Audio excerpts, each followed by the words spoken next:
Start तालियां नहीं बजा ते नी कोणाक वाढायची आहे का ते येतं ठीक है तो I'll be talking about one of my major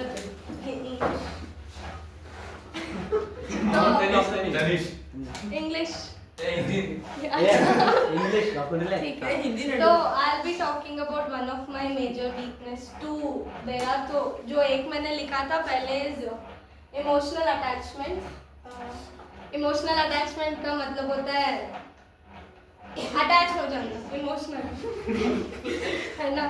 तो पहले जब मैं छोटी थी तो मैं बहुत ज़्यादा अफेक्ट होती थी लोगों के बिहेवियर से कि इसने मुझे ऐसे कैसे बोल दिया, इसने मुझसे दोस्ती तोड़ दी, या फिर ये मेरे बाजू में नहीं बैठ रही है।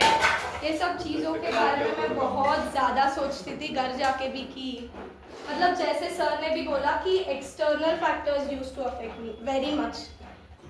जैसे सर ने बोला कि you give your remote control to others, वो मैं थी। Idea literal me only sir ऐसे थी मैं। तो जो भी मैं बहुत जल्दी बनाती हूँ दोस्तों को, और जो भी बन जाते हैं मैं बहुत ज़्यादा अटैच भी होती थी पहले।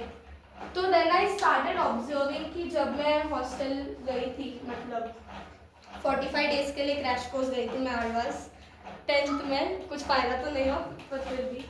तो तब भी आई नोटिस पीपल, मतलब मैंने देखा इतने स्ट्रॉन्ग मेंटालिटी वाले लोग थे उधर। रूममेट्स भी जो थे they did not give anything about others, like literally तू कुछ भी बोल नहीं फ़र्क पड़ता मुझे, मैं अपना खुद देख लेती हूँ, मैं क्यों आई हूँ, क्यों करने जाई। लेकिन मैं ऐसी थी कि मैं तो दोस्त बनाऊँगी, मैं तो आई मेक बॉन्ड, ऐसे थी मैं। तो व्हेन आई वाज इन आरवास ऑल्सो मैं डेली फ़ोन करके रोती थी मेरी मम्मी कि यार इसको काम मुझे करना पड़ता है ये सब। तो मैंने बात किया, I read books also regarding this and all, then I slowly realize कि मतलब इन लाइफ ना you have to be alone only. Alone मतलब literal alone, no parents, no relatives, anything. At the end एक time ऐसा आएगा जब तुम्हें अकेले ही सब कुछ फेस करना पड़ेगा। तो you can only do that when you are not actually emotionally attached to people. Parents से इमोशनली अटैच रहना एक हद तक ठीक है, पर ऐसे भी नहीं कि when you imagine after 5 years your life without parents, तुम्हें ऐसे नहीं लगना चाहिए कि मैं कुछ भी नहीं हूँ।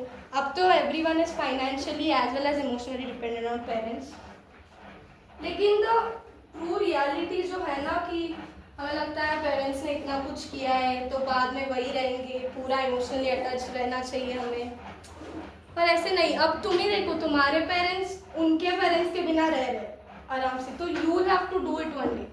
तो मैं ये सोच कर ही रोती थी कि एक दिन मुझे सभी काम करने पड़ेंगे, बर्तन धोने पड़ेंगे, या फिर I could not imagine only my life how it used to look, है ना, without my parents।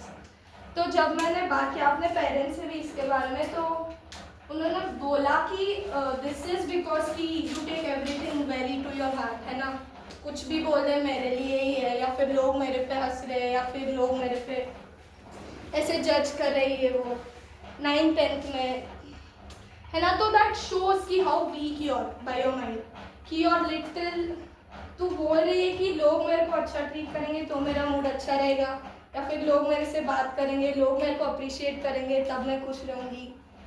तो when I read book also it was written कि you are letting external factors decide, और ये तुम तभी कम कर सकते हो या फिर कट कर सकते हो when by yourself you understand, है ना। लोग आके बोलेंगे नहीं स्ट्रॉन्ग रहना है, माइंड सेट स्ट्रॉन्ग चाहिए, ये वो, पर at the end it is you who should realise कि इट्स माई लाइफ, है ना, I am the one living it, I am the only one alone.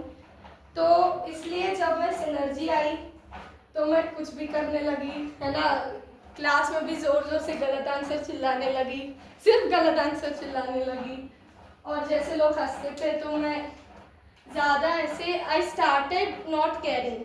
I have seen कि आई हैव स्टार्टेड रियलाइजिंग कि पहले जो मैं सोचती थी कि अरे मैंने गलत बोल दिया तो लक्ष्य मेरे बारे में क्या सोचेगा, या फिर तेजस्विनी क्या सोचेगी, अब तो मैं छोड़ो ये क्या ही सोचेंगे, है ना।